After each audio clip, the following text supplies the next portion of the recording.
Chegamos no momento em que a palavra do Senhor é exposta. Abramos, pois, a Escritura Sagrada na terceira epístola de João. Terceira epístola de João, nós faremos a leitura de toda a epístola nessa manhã.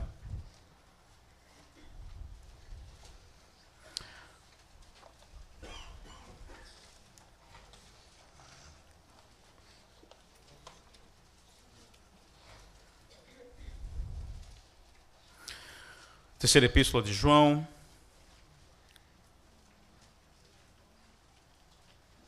Diz assim a Escritura Sagrada. O presbítero ao amado Gaio, a quem eu amo na verdade. Amado, acima de tudo, faço votos por tua prosperidade e saúde, assim como é próspera a tua alma. Pois fiquei sobremodo alegre pela vinda de irmãos e pelo seu testemunho da tua verdade, como tu andas na verdade. Não tenho maior alegria do que esta, a de ouvir que meus filhos andam na verdade. Amado, procedeste fielmente naquilo que praticais para com os irmãos. E isto fazes mesmo quando são estrangeiros, os quais, perante a igreja, deram testemunho do teu amor. Bem farás encaminhando-os em sua jornada por modo digno de Deus. Pois por causa do nome foi que saíram, nada recebendo dos gentios. Portanto, devemos acolher estes irmãos para nos tornarmos cooperadores da verdade. Escrevi alguma coisa à igreja, mas Diótrefes, que gosta de exercer a primazia entre eles, não nos dá acolhida.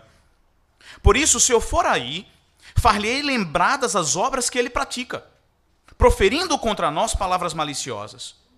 E não satisfeito com essas coisas, nem ele mesmo acolhe os irmãos, como impede os que querem recebê-los e os expulsa da igreja. Amado, não imites o que é mal, senão o que é bom. Aquele que pratica o bem procede de Deus. Aquele que pratica o mal jamais viu a Deus. Quanto a Demétrio, todos lhe dão testemunho, até a própria verdade.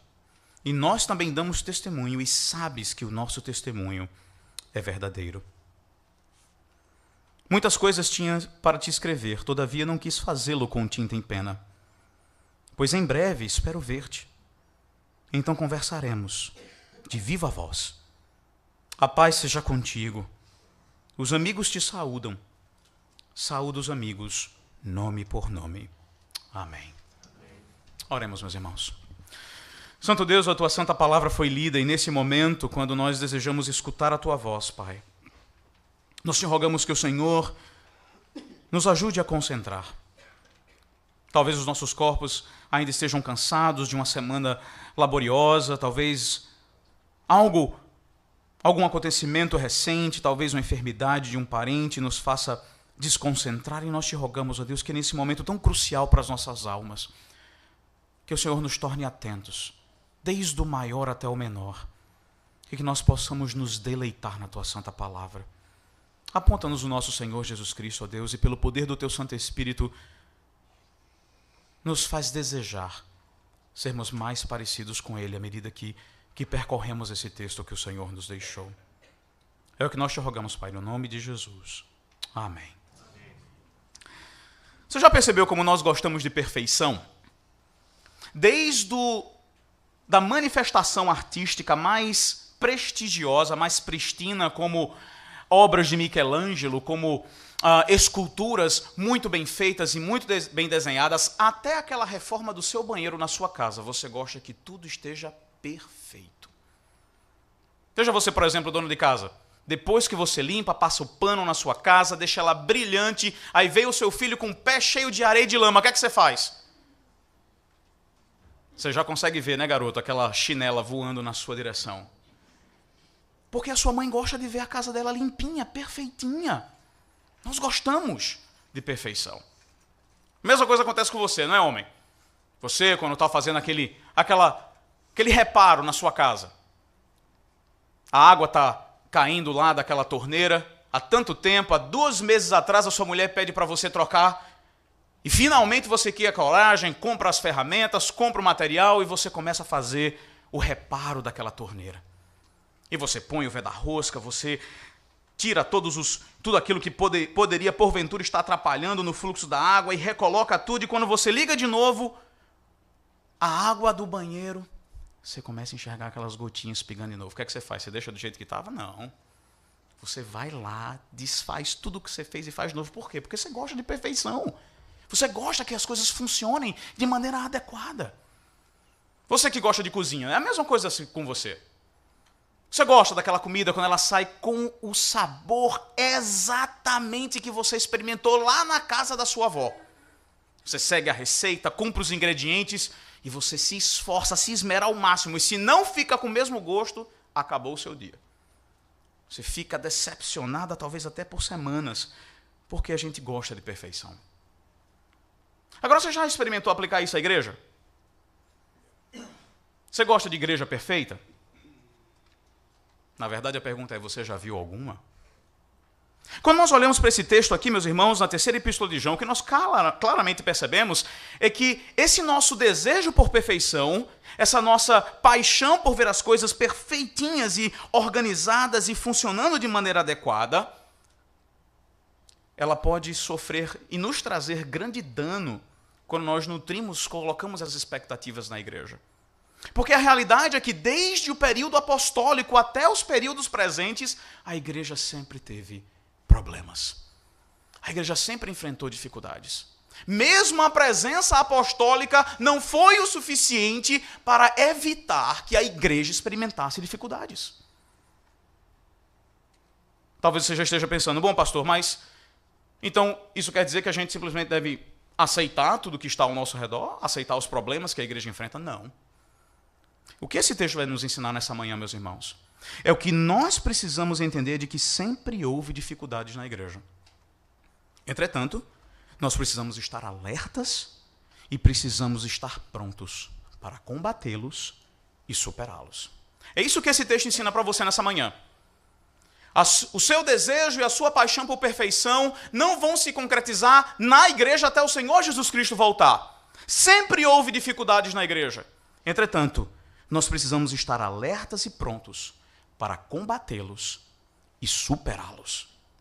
O que nós vamos observar nesse texto aqui nessa manhã, meus irmãos, é que 4 problemas específicos estão assolando a igreja, e João aqui claramente os desvenda para nós. O primeiro problema nós veremos nos versículos de 1 a 4, que é o problema de viver a verdade com fidelidade. O problema de viver a verdade com fidelidade. Veja de novo o texto. No versículo 1 nós temos as conhecidas apresentações que são características desse tipo de literatura que está diante de nós. O presbítero se dirigindo a um homem chamado Gaio, e obviamente existe um grande debate no meio acadêmico para saber quem genuinamente é esse presbítero, se porventura é um presbítero cujo nome era João, ou se é o apóstolo João que aqui se identifica como presbítero. Me parece que a segunda opção é melhor e mais adequada com aquilo que nós já conhecemos da Escritura Sagrada. Lembrem-se, o apóstolo Pedro, no capítulo 5 da sua primeira carta, endereçando os presbíteros, se identifica como o quê? Como presbítero como eles. Portanto, não há qualquer dificuldade em nós entendermos que o apóstolo João, tendo o mesmo entendimento e a mesma mente do apóstolo Pedro, também se endereçaria a Gaio utilizando desse título, o presbítero. Que nada mais, nada menos significa aquele que está cuidando da igreja, aquele que olha por cima da igreja, aquele que tem conhecimento, ciência e preocupação como vivem os irmãos. E logo na sequência do versículo 1, o que nós percebemos é que o escritor dessa carta, o apóstolo João, expressa o seu sentimento sincero e genuíno para com esse irmão específico. Veja o texto diz: ao amado Gaio, a quem eu amo na verdade. Se você já teve a oportunidade de observar os escritos do apóstolo João na sua segunda epístola, você vai perceber que o grande tema, o grande assunto da segunda epístola de João é que amor e verdade andam de mãos juntas. É impossível você amar e ser um mentiroso E é impossível você desejar a verdade e você não ter amor genuíno. Amor e verdade, especialmente dentro do contexto da igreja, dentro do contexto da comunidade cristã, são duas faces da mesmíssima moeda. A verdade promove amor e o amor se sustenta na verdade. Portanto, observe, voltando ao versículo 1, que a maneira como João se dirige a Gaio não é eu amo você de verdade. Mas ele fala que o sustentáculo, o fundamento do seu amor para com aquele querido irmão era nada mais, nada menos do que a verdade. Ele ama Gaio por causa da verdade. Mas como assim? Veja, no versículo seguinte ele vai começar a explicar, ele vai começar a debulhar isso com mais detalhe. Veja, ele diz assim, olha, faço acima de tudo votos por tua prosperidade e saúde, assim como é próspera a tua alma. Veja por que João ama Gaio na verdade, especialmente no versículo 3. Porque ele anda na verdade. Veja o texto. Pois fiquei sobremodo alegre pela vinda de irmãos e pelo seu testemunho da tua verdade, como tu andas na verdade. O motivo pelo qual o apóstolo João expressa o seu amor para com Gaio não é porque ele é um excelente administrador, não é porque ele dá suporte financeiro à igreja, não é porque existe algum tipo de relação extra-oficial entre eles, não. O motivo pelo qual João ama Gaio é porque a verdade é observável na vida de Gaio. Em outras palavras, Gaio não é um hipócrita. Gaio vive experimentalmente as verdades do Evangelho. E mais uma vez, voltando na segunda carta, você vai perceber que a verdade para João é exatamente isso, é o conhecimento da pessoa do Senhor Jesus Cristo. É conhecer quem Cristo é, a sua pessoa e a sua obra, e internalizar esse conhecimento. Isso é a verdade para ele. Entretanto, aqui, veja, a ênfase é que não somente Gaio conhece a verdade, obviamente isso é um pressuposto. Gaio conhece a verdade porque ele anda nela. Gaio não é um hipócrita. E perceba, esse é um dos grandes problemas da igreja, tanto no primeiro século como no século 21. Viver a verdade com fidelidade. Existem muitos entre nós que confessam o Senhor Jesus Cristo. Muitos entre nós que confessam as grandes verdades que os nossos pais nos ensinaram e registraram nos nossos documentos oficiais. Muitos que conseguem responder de cor várias perguntas do catecismo menor e até mesmo do catecismo maior. Isso tudo é muito bom e muito importante. Mas a pergunta é, será que nós podemos dizer deles que nós os amamos porque eles andam na verdade? Será que eu posso dizer isso da sua vida nessa manhã? Será que essas palavras se cumprem genuinamente no seu proceder? Veja, diferente de tantas igrejas que existem na cidade do Recife, louvado seja o Senhor pela existência dessa igreja, pela sua fidelidade às Escrituras, pela sua ênfase na verdade.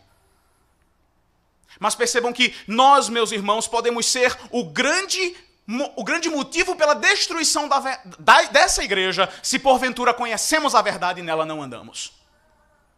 Se porventura somos abastados do conhecimento de Cristo, mas o nosso conhecimento de Cristo não é publicamente evidenciado. Veja novamente o versículo 3. Ao ponto de que irmãos possam dar bom testemunho a respeito de nós para outros que estão distantes.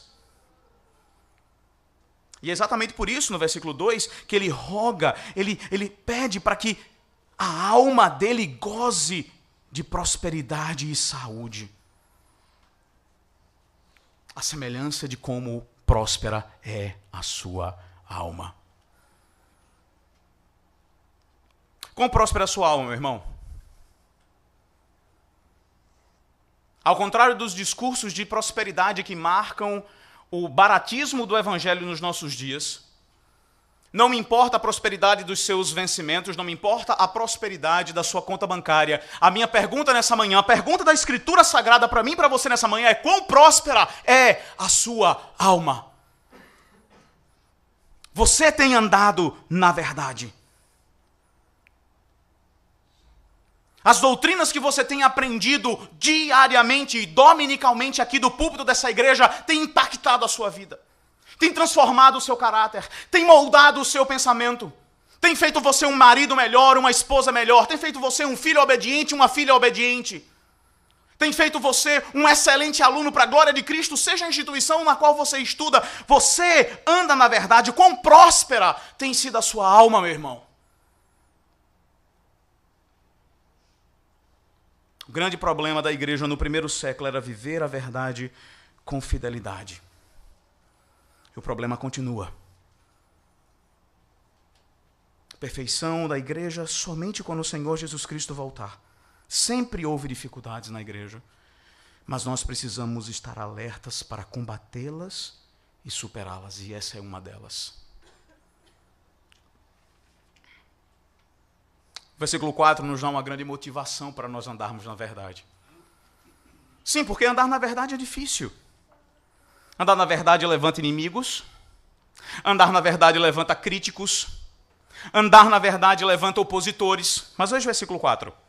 Não tenho maior alegria do que esta, a de ouvir que meus filhos andam na verdade. Veja, o apóstolo João aqui, mais uma vez, seguindo essa intimidade, essa linha de intimidade para com Gaio, não somente o chama de alguém amado por ele, mas agora o chama de filho. Certamente Gaio, provavelmente Gaio foi alguém que foi trazido ao evangelho, trazido à verdade pela pregação do apóstolo João. Entretanto, observe que no versículo 4, nós temos um grande incentivo para mim e para você, para vivermos na verdade com fidelidade, seja o que for que esteja diante de nós. A alegria daquele que nos gerou. Talvez você esteja dizendo, pastor, mas eu não fui gerado pelo apóstolo João. Eu não sou filho dele. E esse também não é simplesmente o ponto de João. E nem é o ponto desse texto. Percebe a semelhança da alegria do Senhor, da alegria de João? Esse texto certamente nos faz pensar e nos aponta para a alegria do nosso Senhor Jesus Cristo de testemunhar a nós que somos produtos da sua cruz, produtos da sua palavra vivificadora, de andarmos dia após dia segundo os seus ensinamentos, segundo as suas direções. Você já pensou nisso? Você já pensou nessa grande motivação para mortificar o seu pecado e andar na verdade? Alegrar o seu Salvador? Ora, se João se alegrava por ver os seus filhinhos andando na verdade, quanto mais a própria verdade? Quanto mais o próprio Senhor Jesus Cristo, que prometeu que estaria conosco todos os dias, até a consumação dos séculos, se alegrará ao olhar para mim e para você e nos ver caminhando firmemente nas suas palavras e nas suas promessas. Quanto mais Ele terá gozo e alegria de, depois de ter enfrentado os cravos, a ignomínia, a lança, a sepultura, ressurgir para ver pequenos cristos caminhando por essa terra. Sim, meu irmão, talvez viver na verdade seja difícil, mas a própria Escritura nessa manhã lhe dá um grande incentivo. Você quer alegrar Jesus? Você quer colocar um sorriso nos lábios do Senhor Jesus Cristo? Ande de acordo com a verdade. Ande como Ele mesmo andou. E quando a tentação lhe sobrevier, quando as estratégias de Satanás vierem sobre você, lembre-se disso. Não sucumba sob pena de você entristecer o seu Senhor. Ande, na verdade, com fidelidade. Esse sempre foi um problema, uma dificuldade na igreja. Nós precisamos estar alertas e precisamos combatê-lo e superá-lo. Na sequência, nos versículos de 5 a 8, nós vemos a segunda dificuldade. Veja o texto. A segunda dificuldade é suportar mensageiros com generosidade. Veja, se por um lado a igreja tem dificuldade de viver a verdade com fidelidade, a igreja também sempre teve esse grande problema com ela. Suportar mensageiros com generosidade. Veja o versículo 5, diz: Amado, procedes fielmente naquilo que praticas para com os irmãos, e isso fazes mesmo quando são estrangeiros. O que nós percebemos no versículo 5 é que existe uma ponte, existe um link entre andar na verdade e agora João entra num exemplo prático. Como é que de uma maneira prática, de uma maneira clara, é possível ver na vida de Gaio que ele anda na verdade? Ora, uma dessas maneiras é porque ele procede fielmente naquilo que ele pratica. Isto é, na sequência, veja, no versículo 6, o texto nos diz que Gaio faz isso com estrangeiros, e veja o texto. Os quais perante a igreja deram testemunho do teu amor. Bem farás encaminhando-os em sua jornada por modo digno de Deus. Gaio praticava com fidelidade a hospitalidade. Veja, nos transportando de volta para o mundo do primeiro século, nós rapidamente vamos perceber que um dos grandes problemas, diferente dos nossos dias atuais, era aonde você se hospedaria se porventura você estivesse numa viagem missionária. Se porventura você estivesse saindo de cidade em cidade, pregando a palavra de Deus, se porventura você estivesse até cuidando de assuntos pessoais, mas viajando por uma região geográfica em específico, o seu grande problema não seria comida, o seu grande problema não seria como chegar de um ponto a outro, o seu grande problema seria como é que eu vou descansar.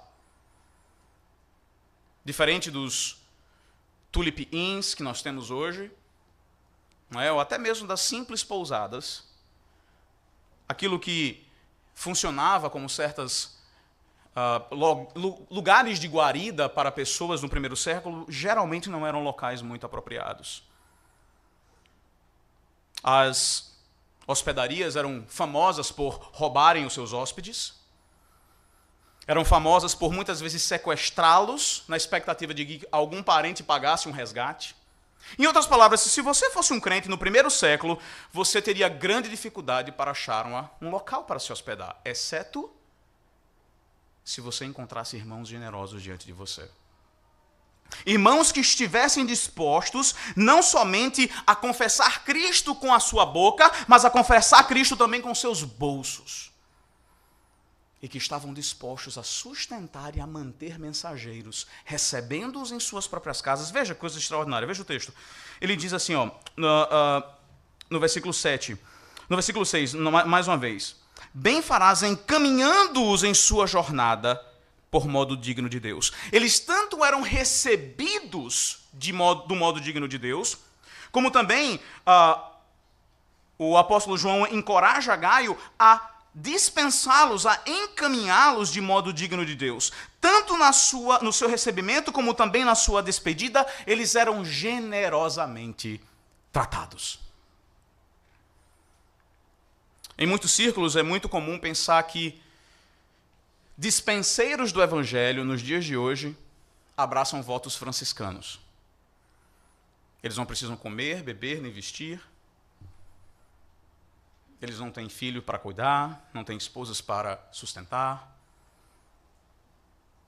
De alguma maneira, esse erro crasso romano de que o ministro, o dispenseiro do evangelho, precisa se desfazer, se despir de qualquer tipo de conforto, de qualquer tipo de benesse, se infiltrou no pensamento protestante brasileiro. De tal maneira, meus irmãos, que esse texto precisa fazer você se questionar nessa manhã. Será que esse é um dos seus problemas? Suportar mensageiros com generosidade. Veja, Gaio aqui está sendo estimulado a fazer isso. Exatamente porque essa já era em si uma grande dificuldade no primeiro século. Veja, daqui a pouquinho nós veremos no versículo 9 alguém que se recusa a dar guarida ao próprio apóstolo. Percebe, meus irmãos, a igreja não é perfeita. E esse é mais um dos problemas que nos assolam. Suportar mensageiros com generosidade. E como é que nós sabemos que eles eram mensageiros? Veja na sequência. Versículo 7, ele diz assim: pois por causa do nome foi que saíram, nada recebendo dos gentios.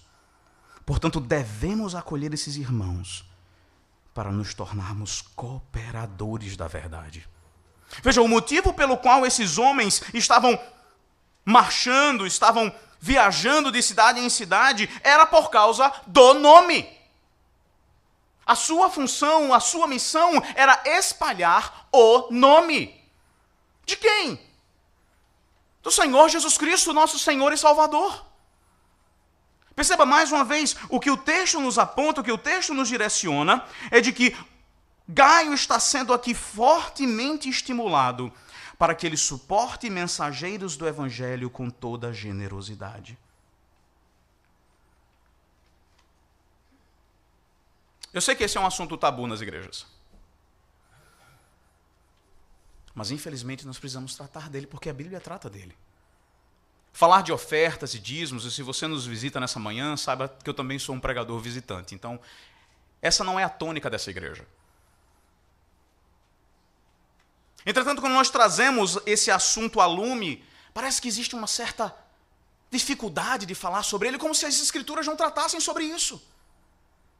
E a minha pergunta para você nessa manhã, que flui naturalmente desse texto, é se você tem suportado com generosidade os mensageiros do Evangelho.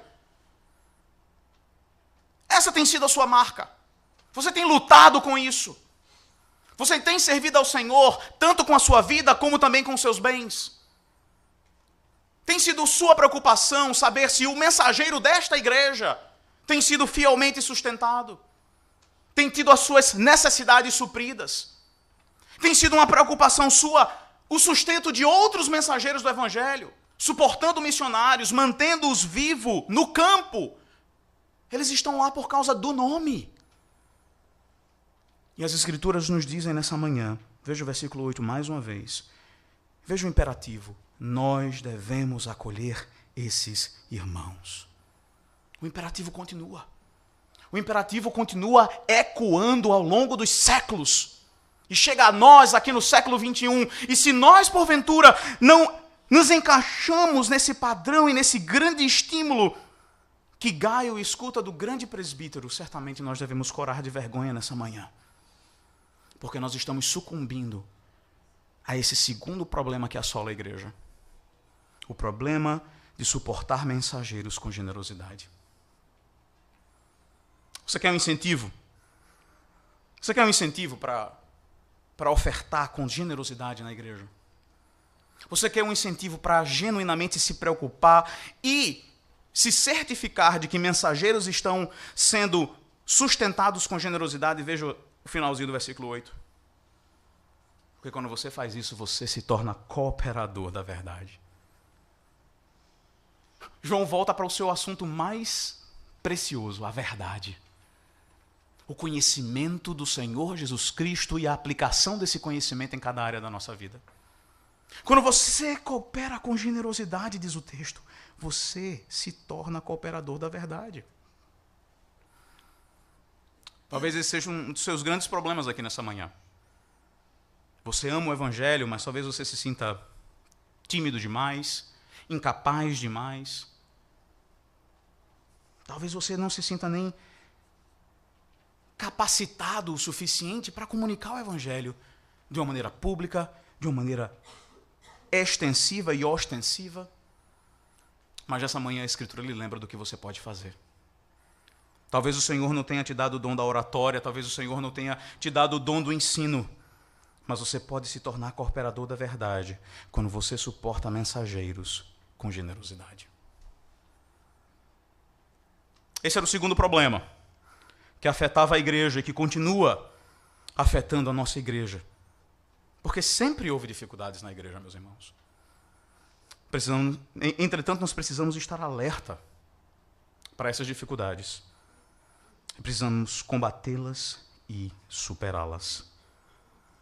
Veja, dos versículos de 9 a 12, nós vemos o terceiro problema, que é o problema de caminhar com a liderança em submissão. Veja, o texto diz assim: escrevi alguma coisa à igreja, mas Diótrefes, que gosta de exercer a primazia entre eles, não nos dá acolhida.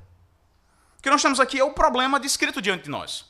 Diótrefes, que porventura em algum momento foi um líder da igreja, agora se opõe à autoridade apostólica de João, não o recebendo e não recebendo também as suas comunicações. Sabe, eu escuto muitas pessoas falando de como seria bom se nós voltássemos à igreja apostólica, à igreja primitiva, como se aquela igreja fosse perfeita. Mas, mais uma vez, eu chamo a sua atenção para o fato de que nem mesmo a presença dos apóstolos, aqueles que estiveram imediatamente em contato com o Senhor Jesus Cristo, foi capaz de fazer com que não tivesse problemas na igreja. Diótrefes se move contra a autoridade apostólica.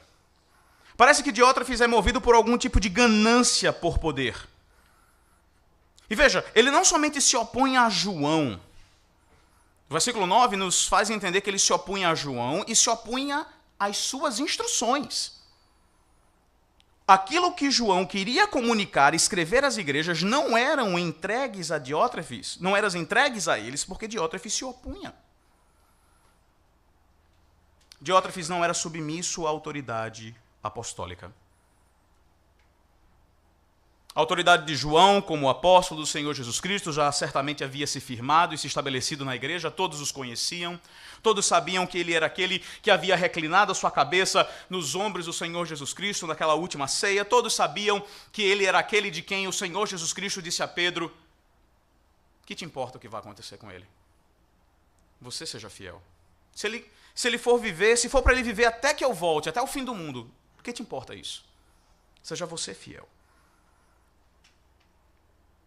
Entretanto, mesmo sabendo da posição de João, da autoridade de João, mesmo sabendo da autoridade dos seus escritos, Diótrefes se opõe à autoridade apostólica.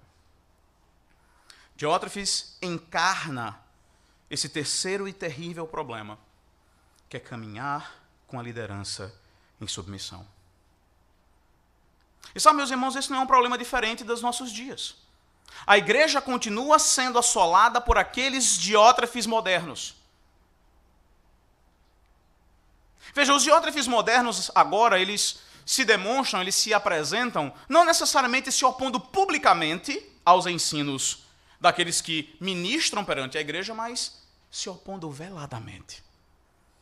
Depois de escutarem um sermão, cujas aplicações não lhe foram muito confortáveis, eles saem da igreja e começam a criticar e a falar mal e a difamar o ministro da palavra que fielmente proclamou aquilo que Deus registrou nas Sagradas Escrituras.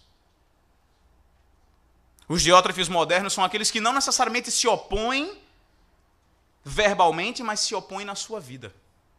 São aqueles que escutam domingo após domingo a mesma mensagem, a mesma aplicação, as mesmas exigências de Deus para a transformação da sua vida, as mesmas instruções, mas eles continuam mortos, inertes. Não há mudança. Pessoas que enfrentam depressão nunca se alegram com as grandes conquistas do Senhor Jesus Cristo. Elas permanecem na sua depressão. Pessoas que têm problema com autoridade continuam tendo os mesmos.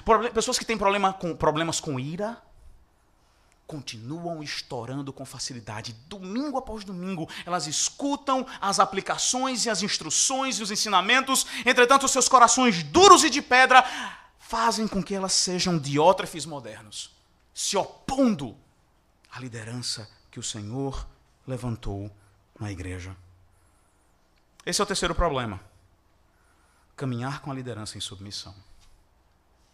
Como é que esse problema pode ser resolvido? Veja o versículo 10. O primeiro é que esses que se opõem precisam ser desmascarados publicamente. Veja o texto. Por isso, se eu for aí, far-lhe-ei lembradas as obras que ele pratica. Proferiram contra nós palavras maliciosas. A primeira coisa que o apóstolo João diz que vai fazer com Diótrefes é desmascará-lo publicamente. Eu vou dizer tintim por tintim o que é que Diótrefes está fazendo. Se eu for aí, eu vou fazer com que todo mundo saiba aquilo que ele faz e aquilo que ele é. Na sequência, veja, existe uma segunda atitude. Ele diz: e não satisfeitos com essas coisas, nem ele mesmo acolhe os irmãos, como impede os que querem recebê-los e os expulsa da igreja. Veja, mais uma vez, voltando para a parte A do versículo 10. além de desmascarar, de se lembrar as obras que ele pratica, ele certamente mostrará, através das próprias palavras maliciosas ditas pelo Diótrefes, aquilo que ele tem intentado contra a autoridade apostólica. Em outras palavras, haverá um tipo de desmascaramento público, mas haverá também um tipo de combate, de contrariedade pública. Em outras palavras, Diótrefes, aquele que tenta tirar irmãos do seio e da comunhão da igreja, aquele que se opõe à autoridade apostólica, aquele que não caminha com a liderança em submissão, será desmascarado e contrariado publicamente.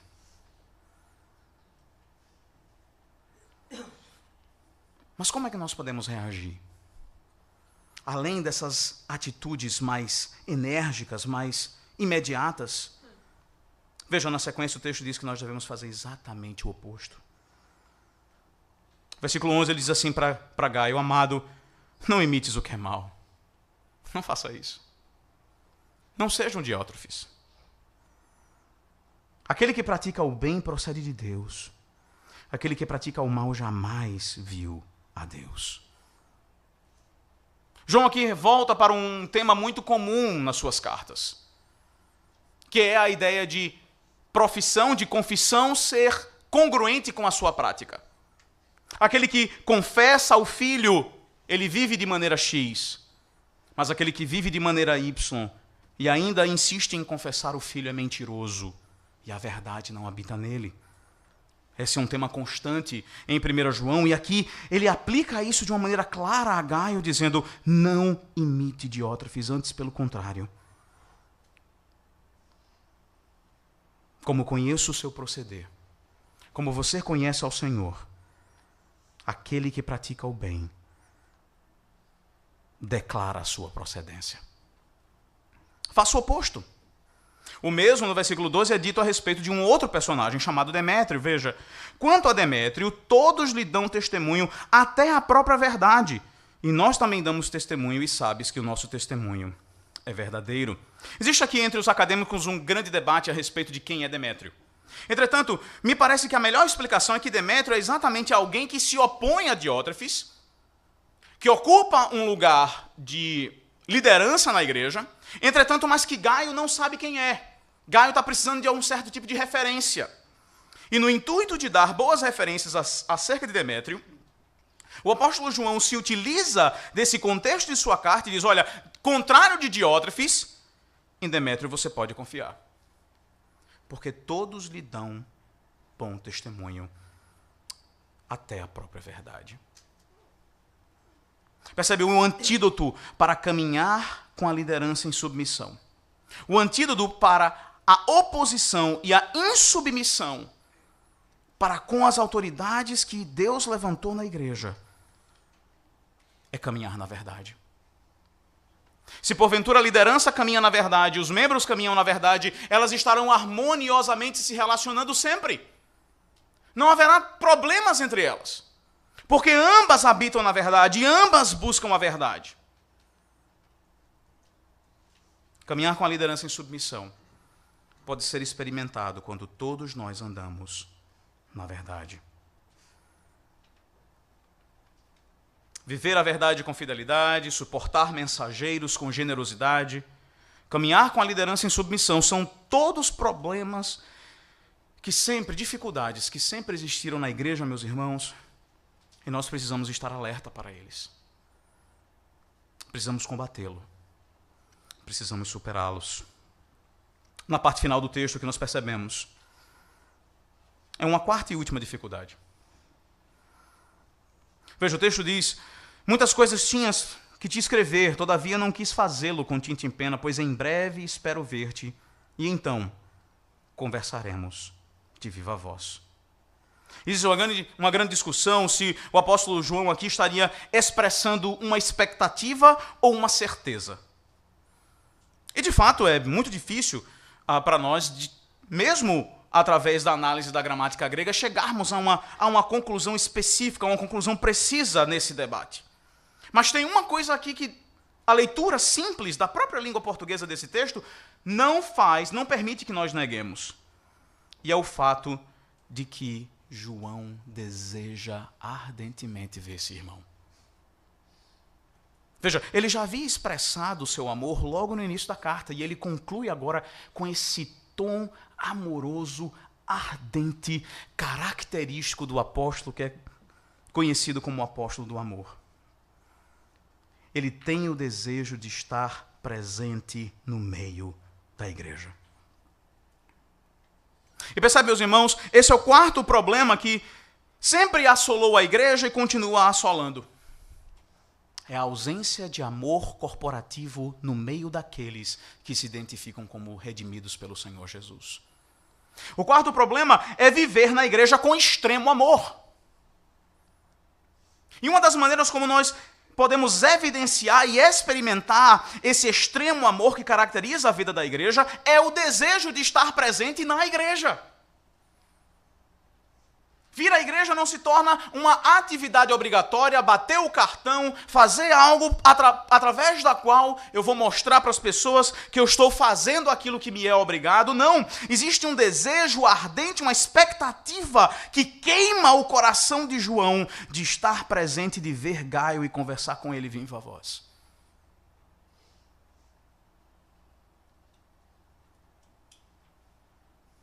Mas veja, na sequência ele diz o seguinte: nessa ausência, enquanto eu não chego aí, ele diz: a paz seja contigo. O desejo é que paz abunde com Gaio.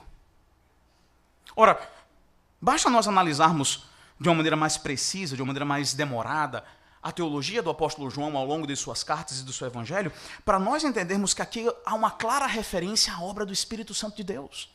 Ele é o agente da paz. Ele é aquele que genuinamente comunica a paz de Cristo para todos aqueles que são salvos e remidos pela cruz do Salvador.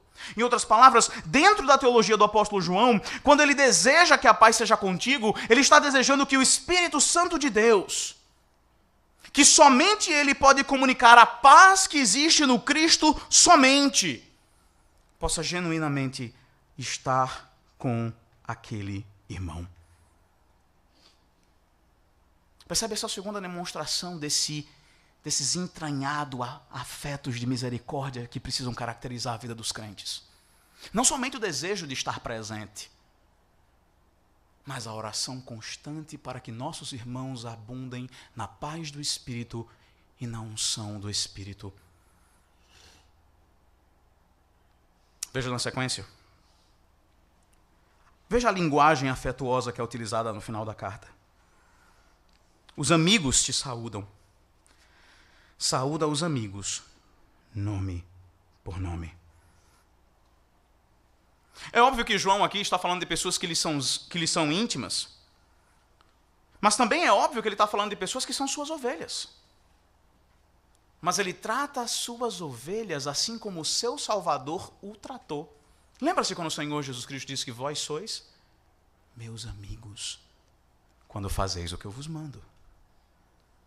Existe essa relação de terno afeto e de amizade, de amor genuíno, ao ponto agora dela ser expressada com todas as palavras, de tal maneira que os amigos daqui saúdam você, e os meus amigos, um por um, que estão do seu lado, saúde-os por mim, pelo nome. É essa a característica dessa igreja. Os crentes que congregam na Igreja Presbiteriana da Aliança, eles vivem na igreja com extremo amor. Eles se conhecem cada um nome por nome. Eles chamam um aos outros de amigos. Eles são aqueles que fazem o coração um dos outros arder de desejo de estar na presença dominicalmente, não porque é algum tipo de obrigação estar na igreja, mas porque é um prazer ver o rosto do Senhor Jesus Cristo espelhado no seu rosto, você que é redimido do Senhor Jesus e que aquece o meu coração com o amor de Cristo que habita em você. Essa é a sua realidade, meu irmão. Ou será que você foi tomado por esse problema que assola a igreja há séculos? Viver na igreja sem amor. Sem nenhum tipo de bem-querer e de ternos afetos por aqueles a quem o Senhor Jesus Cristo também salvou. Percebe, esse é um problema que assolou a igreja durante o tempo da sua existência, até hoje. Entretanto, nós precisamos estar alertas para combatê-lo e superá-los. Nós precisamos ser mais do que estranhos que se encontram dominicalmente para prestar culto ao grande Deus. Sim, meus irmãos, nós precisamos ser aqueles que chamamos uns aos outros de amigos e que chamamos ao Senhor Jesus Cristo, nosso supremo amigo, aquele que nos une com o seu sangue, com o seu espírito, com a sua obra salvadora. Esses ternos afetos de misericórdia precisam genuinamente caracterizar as nossas vidas sob pena de nós sucumbirmos a esse terrível problema que assolou a igreja desde o seu fundamento. Que seja inadmissível para mim e para você sairmos das nossas igrejas sem conhecermos aqueles que se congregam conosco todos os dias. Que seja inadmissível para mim e para você sairmos da igreja sem cumprimentar aqueles que nos visitam e sem externar amor e alegria e afeto por aqueles que se congregam conosco dominicalmente. Porque a grande característica da igreja é viver corporativamente com extremo amor.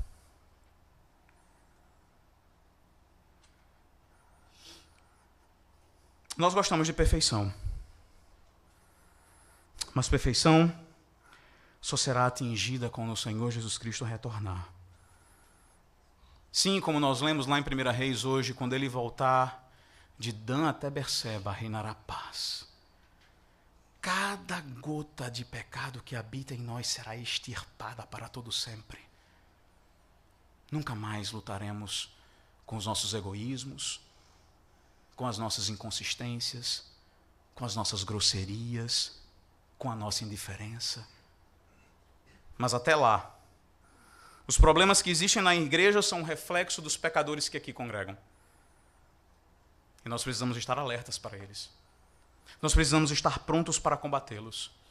Nós precisamos estar dispostos no amor de Cristo e no poder do Espírito para superá-los. Nós precisamos estar desejosos, meus irmãos, de viver a verdade com fidelidade. Nós precisamos estar genuinamente desejosos de suportar mensageiros com generosidade.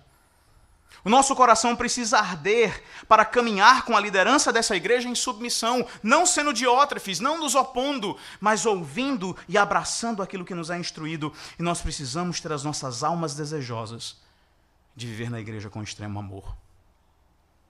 Que essa seja a sua luta. E que em nome de Cristo você genuinamente possa lutá-la. E junto com seus irmãos, promover uma igreja que não é perfeita, mas que se aproxima cada vez mais da pessoa e do caráter do Senhor Jesus Cristo. Que Ele nos abençoe, meus irmãos, e nos faça cada dia mais uma igreja mais e mais pura, para a glória do seu nome. Vamos orar? Senhor Deus, nós graças te damos pela tua santa palavra. Obrigado porque o Senhor nos alerta a respeito das dificuldades que sempre assolaram a igreja. Essa carta nos mostra essas dificuldades que sempre lutaram contra o teu povo, mesmo no período apostólico. Portanto, ó Senhor, não nos deixa, ó Deus, nos perder no falso sonho de que a igreja primitiva é que era a boa. Antes nos acorda, ó Deus, nos desperta para as grandes dificuldades que sempre habitarão no nosso meio e que sempre precisarão ser combatidas em nome de Cristo e no poder do teu Espírito. Ó Deus, a nossa oração nessa manhã é que tu nos faças genuinamente viver a verdade com fidelidade. Livra-nos da inconstância, da hipocrisia. Livra-nos, ó Senhor, do mau testemunho. Antes, ó Deus, pelo poder do teu Santo Espírito, que o Senhor nos faça andar por esse mundo assim como Cristo andou. Ó Deus, livra-nos de sermos sovinas. Livra-nos de sermos aqueles que se preocupam somente com o seu próprio ventre. Antes, ó Deus, motiva-nos a suportar mensageiros com generosidade, recebendo e dispensando aqueles que são enviados pelo nome, com generosidade, para que sejamos também cooperadores do Evangelho. Ajuda-nos, ó Senhor, apesar dos nossos corações rebeldes, prontos para questionar, ajuda-nos a caminharmos em submissão com os líderes que o Senhor levantou no nosso meio, não nos opondo aos seus ensinamentos, mas sendo a tua palavra que nós nos curvemos a eles e nos submetamos a eles como ao Senhor. E, ó Deus, livra-nos da indiferença. Livra-nos de uma vida cristã morta e fria. Antes, dá-nos ternos afetos, calorosos sentimentos uns pelos outros. E que aqui, neste salão,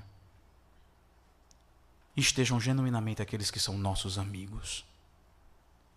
É o que nós te rogamos, Pai, no nome de Jesus. Amém.